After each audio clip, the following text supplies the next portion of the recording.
Assalamualaikum warahmatullahi wabarakatuh. Ada waktu untuk melanjutkan pengajian kitab Adabud Dunya Waddin. Marilah kita membaca Al-Fatihah terlebih dahulu. Ila hadratin Nabil Mustafa Muhammad Rasulullah sallallahu alaihi wasallam ala alihi wa ashabihi wa man tabi'ahum bi ihsanin ila yaumiddin wa ila hadratin jamil ulama'il amilin wal awliya'i was suhada'i was sholihin wa bil khusus jami'i masyayikh Lirboyo wa bil khusus mu'alif hadal kitab Adabud Dunya Waddin Asy-Syaikh Abil Hasan Ali bin Muhammad bin Habib Al-Mawardi Al-Basri Asy-Syafi'i. Al-Fatihah. A'udzubillahi minasyaitonir rajim. Bismillahirrahmanirrahim. Alhamdulillahi rabbil alamin arrahmanir rahim maliki yaumiddin. Iyyaka na'budu wa iyyaka nasta'in. Ihdinas siratal mustaqim siratal ladzina an'amta 'alaihim ghairil maghdubi 'alaihim waladdallin. Amin. Bismillahirrahmanirrahim. Anwa'ul haya'i, macam-macam malu atau macam-macam sifat malu. Wa'lam, ketahuilah kamu, annal haya'a, sesungguhnya malu, fil insani, di dalam diri manusia, qad yakunu, terkadang ada haya itu, min thalathati aujuhin, dari 3 macam.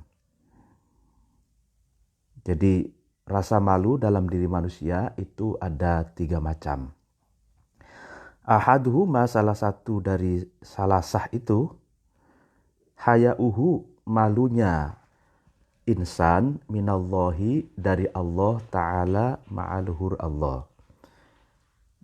Jadi salah satu dari rasa malu yaitu malunya manusia terhadap Tuhannya, terhadap Allah Ta'ala.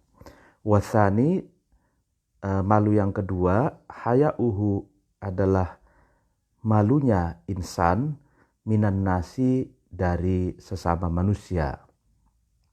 Malu terhadap sesama manusia, terhadap orang lain.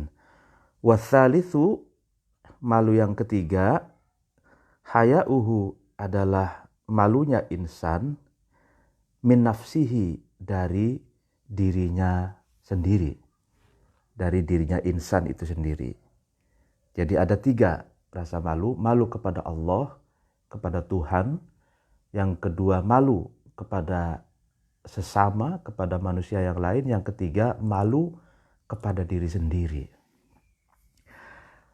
Fa'amma hayauhu, nah dijelaskan satu persatu. Fa'amma hayauhu, adapun malunya insan, minallahi, dari Allah Ta'ala, mahalur Allah, faqad yakunu, itu ada haya minallah itu, biimtithali awamirihi, adalah dengan mengikuti perintah-perintah Allah, wal kafi, dan mencegah, melarang, tidak melakukan, an zawajirihi, dari larangan-larangan Allah. Jadi malu kepada Allah, malu dari Allah, adalah buktinya apa? Buktinya ketika seseorang itu mengikuti perintah-perintah Allah dan melarang, mencegah, dan meninggalkan larangan-larangan Allah. Warwa, dan meriwayatkan Ibnu Mas'ud, anna nabiyya sallallahu alaihi wasallam, sesungguhnya Nabi, qala, berkata, Nabi berkata, istahyu, ya kan, malulah kamu sekalian, ya kan, minallahi, dari Allah Azza wa Jalla, haqqal haya'i, dengan betul-betul malu, artinya dengan malu yang sungguh-sungguh.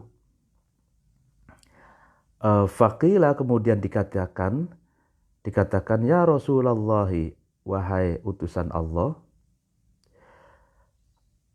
Fakaifa, kemudian bagaimana? Nastahyi, kami ini malu, minallahi, dari Allah azza wa jalla, haqqal haya'i, dengan betul-betul malu.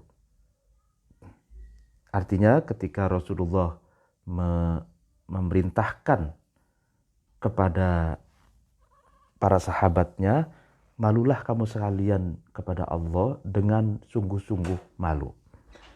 Lalu para sahabat pun bertanya, bagaimana caranya kami malu kepada Allah dengan betul-betul malu, dengan malu yang sungguh-sungguh? Ciri-cirinya orang yang malu kepada Allah itu apa, Rasulullah? Qala, Rasulullah menjawab atau berkata, man, barang siapa, ya kan, hafidho, seseorang itu menjaga ar-ra'sa, terhadap kepala, terhadap kepalanya, wama, dan sesuatu, hawa, yang meliputi ar-ra'su. Artinya orang yang menjaga kepala seisinya. Jadi ciri orang yang malu kepada Allah, orang yang menjaga kepala seisinya. Artinya menjaga matanya, menjaga mulutnya, menjaga hidungnya, kupingnya, otaknya, akalnya gitu ya. Wal batna, dan menjaga perut. Wama, dan sesuatu, wa'a, yang mewadahi perut itu terhadap sesuatu itu. Dan yang kedua, ciri orang yang malu kepada Allah adalah orang yang menjaga perutnya, perut dan seisinya. Artinya perut ini tidak dijadikan wadah makanan yang haram, tidak dijadikan wadah harta dan minuman yang haram gitu. Wa taroka, dan yang ketiga cirinya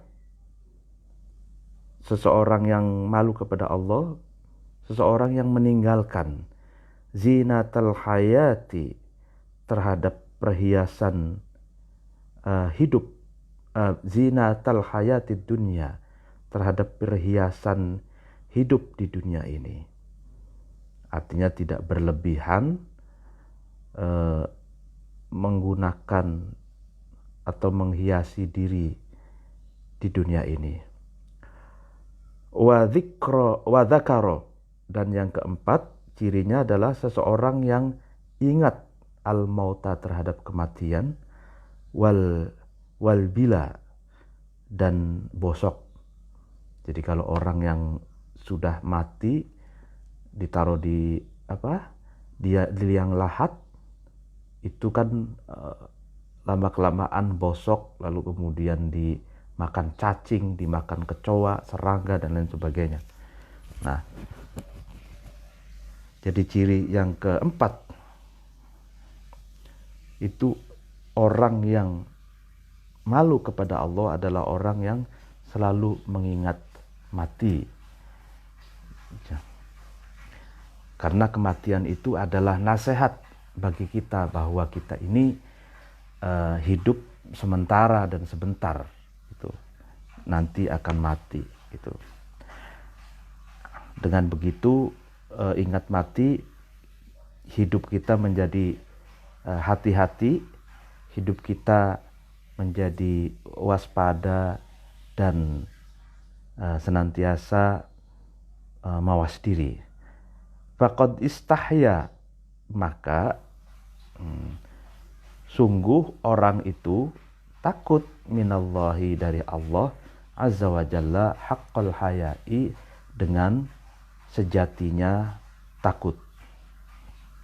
Jadi jawaban Rasulullah demikian. Jadi ada 4 ciri orang yang betul-betul takut kepada Allah. Gitu.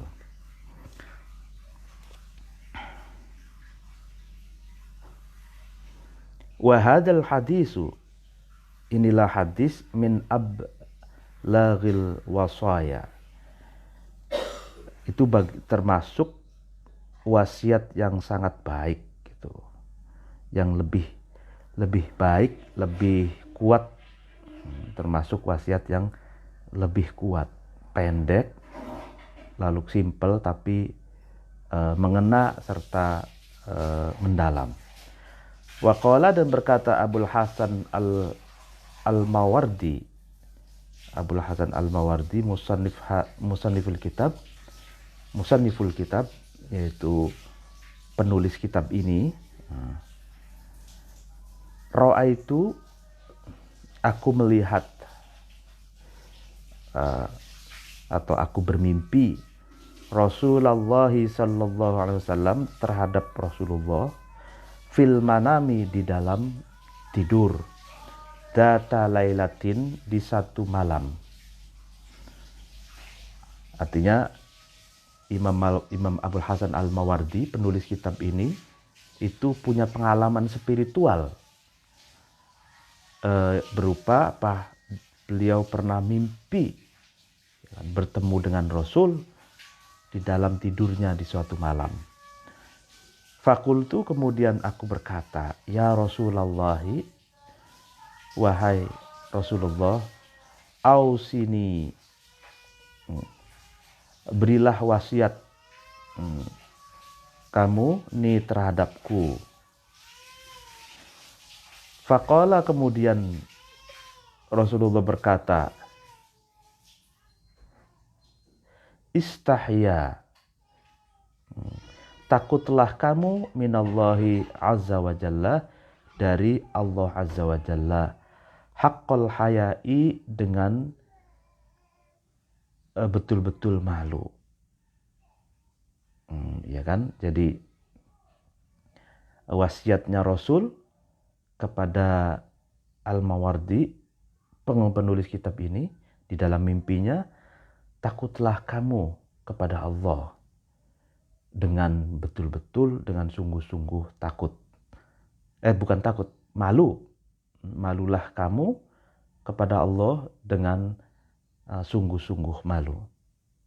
Malu yang sungguh-sungguh, bukan pura-pura. Tsumma qala, kemudian Nabi berkata, taghayyara, berubah, an-nasu, manusia. Dan manusia ini berubah, katanya.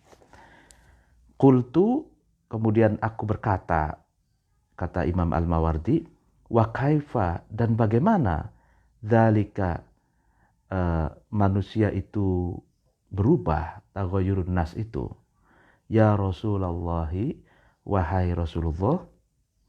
Qala, Rasulullah menjawab, kuntu, aku ada, angduru, aku melihat, ilas sobiyi, kepada anak kecil, katanya. Fa'aro, kemudian aku melihat, min wajhihi, dari wajahnya, dari mukanya sobi, al-bisra, terhadap apa? Muka yang berseri-seri, itu muka yang penuh sopan santun, muka yang ramah, gitu. Wal haya'a, dan terhadap rasa malu. Wa ana, dan aku, angzuru, aku melihat, ilaihi, kepada sobi, al yauma, hari ini, gitu. Di hari ini, gitu. Fala aro, maka kemudian aku tidak melihat, zalika, terhadap al-bisra wal haya, fi wajhihi, di dalam muka atau di dalam wajahnya sobi. Nah, ini menarik. Di dalam mimpi Imam Mawardi ini, Rasul mengatakan bahwa manusia telah berubah, katanya. Artinya ini konteksnya pandangan Rasulullah pada masa di mana Imam Mawardi hidup. Itu. Kata Rasulullah, dulu saya melihat anak-anak kecil itu mukanya penuh berseri-seri, memancarkan sopan santun dan penuh keramahan, dan ada rasa malu di sana. Tapi hari ini saya melihat rasa malu, sopan santun, muka berseri-seri itu tidak ada lagi di muka anak-anak kecil. Nah itu. Jadi keprihatinan. Rasulullah tentang berubahnya manusia dari yang tadinya memiliki rasa malu, hari ini sudah merasa malu itu sudah tidak ada lagi. Sopan santun dulu ada, sekarang sudah tidak terlihat lagi gitu. Ini keprihatinan Rasulullah disampaikan melalui mimpinya Imam Al-Mawardi. Ini pengalaman spiritual yang banyak sekali para ulama salafus soleh menceritakan hal yang demikian. Pengalaman spiritual bertemu dengan Nabi. Jadi pengalaman spiritual itu kalau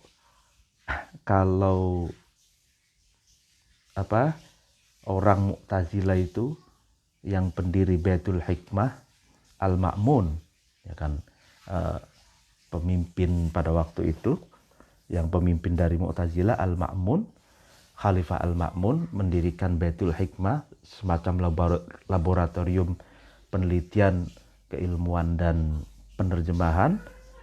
Beliau punya pengalaman spiritual, bermimpi dengan Aristoteles, ya kan? Peletak dasar mantik dan seorang filosof Yunani. Itu juga pengalaman spiritual. Jadi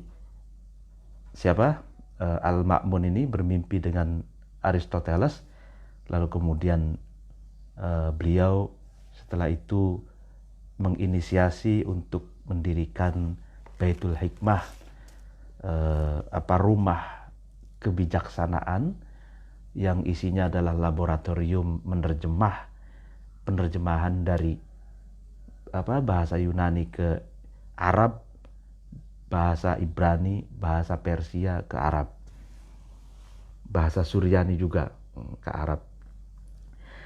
Summa takallama, kemudian Rasulullah berkata, ba'da dzalika, setelah fala aro dzalika fi wajhihi itu, artinya setelah Rasul mengatakan bahwa hari ini saya tidak melihat di muka anak-anak kecil itu rasa malu dan sopan santun dan muka yang berseri-seri. Bil wasaya, dengan wasiat-wasiat, wa'iddat, dan mau'idah, wejangan, tasawwar tuha, yang aku mengerti terhadap wasoya dan iddat.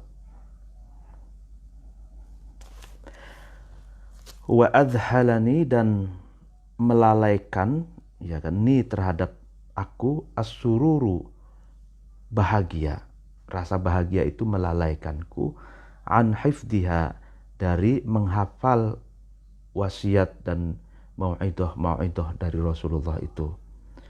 Wa wudtu, dan aku cinta, aku senang, lau anni, jika sesungguhnya aku hafidtuha, aku hafal terhadap wasoya dan iddah. Jadi Rasulullah memberi wasiat, wejangan, mau'idatul hasanah kepada Al-Mawardi, dan Al-Mawardi pun mengerti, tapi sayang katanya. Saking bunganya atau saking senangnya gitu. Rasa senang itu melalaikanku untuk menghafal kata per kata wasiat dan wejangan dari Rasulullah itu.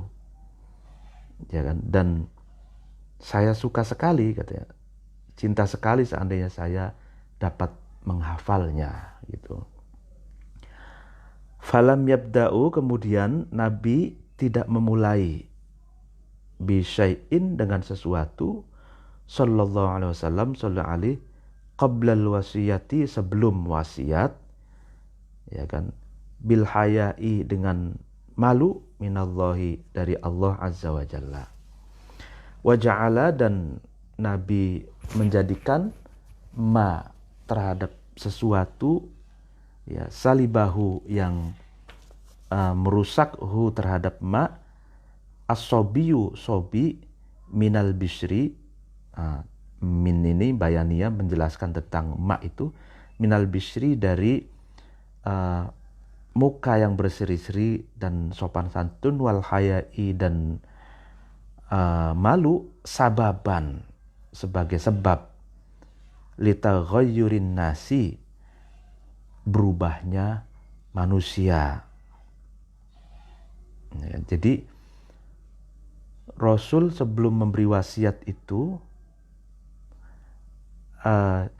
terlebih dahulu menjadikan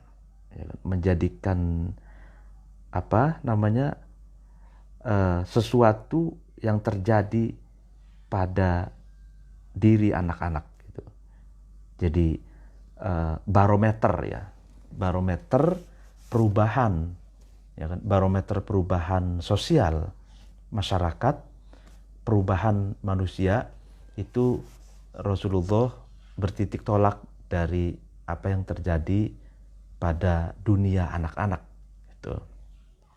Jadi anak-anaknya ini dilihat oleh Rasulullah, ternyata anak-anak ini sudah tidak ada rasa malu lagi. Anak-anak sudah tidak ada sopan santun lagi, dan mukanya tidak berseri-seri lagi. Ini sebagai penyebab berubahnya sosial kemasyarakatan. Wa khosso, dan Nabi mengkhususkan as-sobiyya, terhadap anak kecil, li'annama, kenapa? Karena sesungguhnya sesuatu ya'tihi, yang sobi itu mendatangi hi, terhadap sesuatu, bitab'i, dengan watak, ya kan, dengan tabiatnya, min ghairi takallufin, dengan tanpa paksaan, dengan tanpa ada beban. Nah, kenapa anak-anak itu, dunia anak-anak itu dijadikan barometer oleh Rasulullah tentang perubahan sosial kemasyarakatan? Karena apa yang terjadi di dalam diri anak-anak itu berdasarkan tabiat, berdasarkan watak, berdasarkan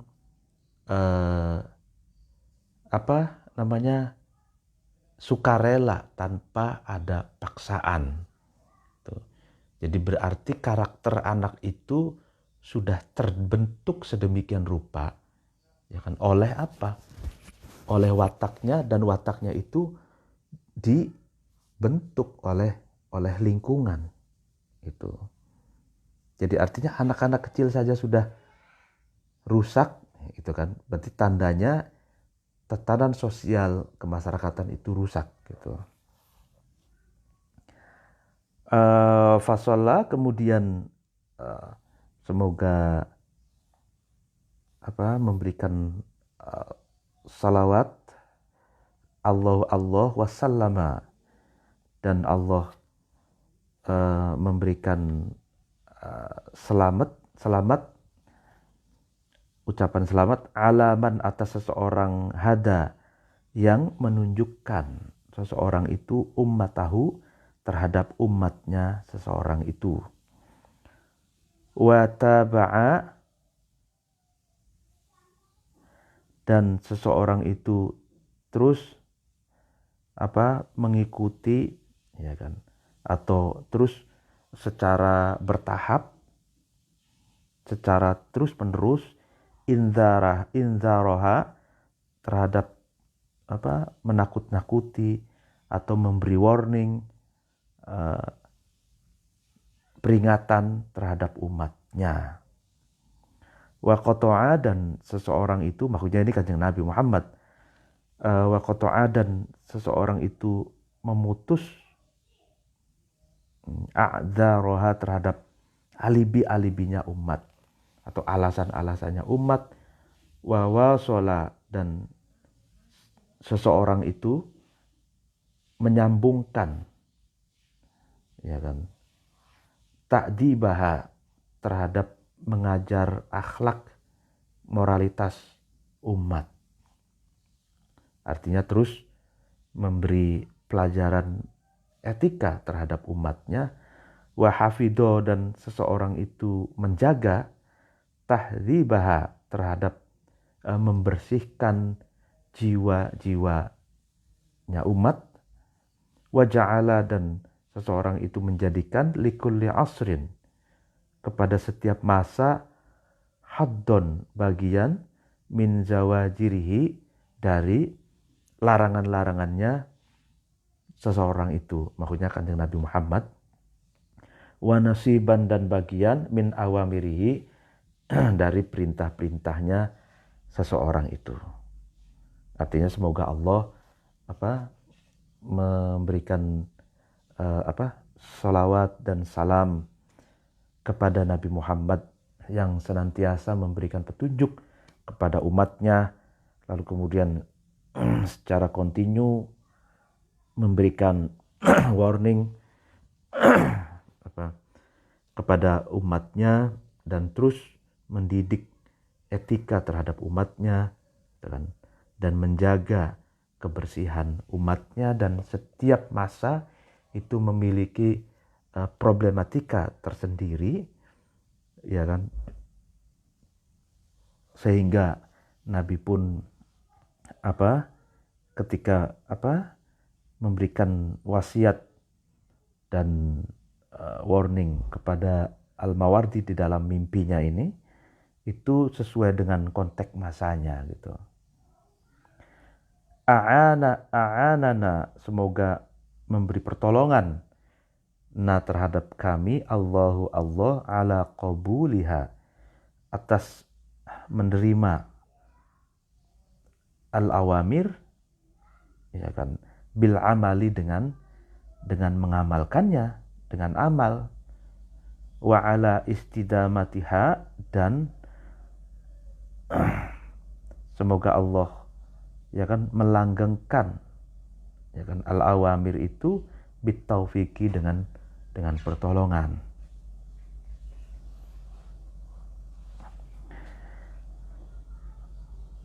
Wa qad ruwiya, dan sungguh diriwayatkan, anna Alqamata, sesungguhnya Alqamah qala, Alqamah berkata, ya Rasulullah, wahai Rasulullah, aidni, ya kan, nasihatilah aku, berilah mau'idah kepadaku. Faqala, kemudian berkata Rasulullah sallallahu alaihi wasallam, apa yang dikatakan Rasulullah, istahyi, malulah kamu, minallahi, dari Allah Ta'ala, mahlur Allah, istihya'aka, seperti kamu malu, min dawil haibati, dari orang yang memiliki wibawa, min qaumika, dari kaummu.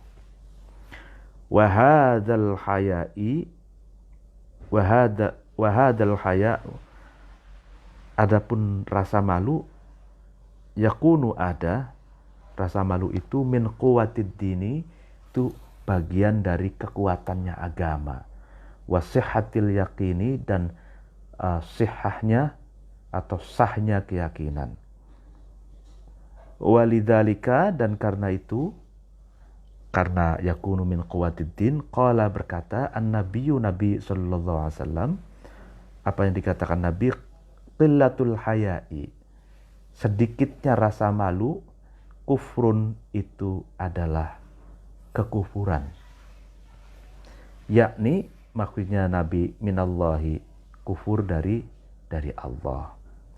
5, karena sesuatu fihi, di dalam qillatul haya itu, min mukhalafati awamirihi, menentang atau menyelisihi terhadap perintah-perintahnya Allah. Artinya orang yang sedikit punya rasa malunya itu, dia orang yang berpotensi berani melawan perintah-perintah Allah. Wa qala, dan berkata Nabi Muhammad sallallahu alaihi wasallam, al-haya'u nidhamul imani. Nah, ini kan. Al-haya'u, rasa malu itu, nidhamul imani, adalah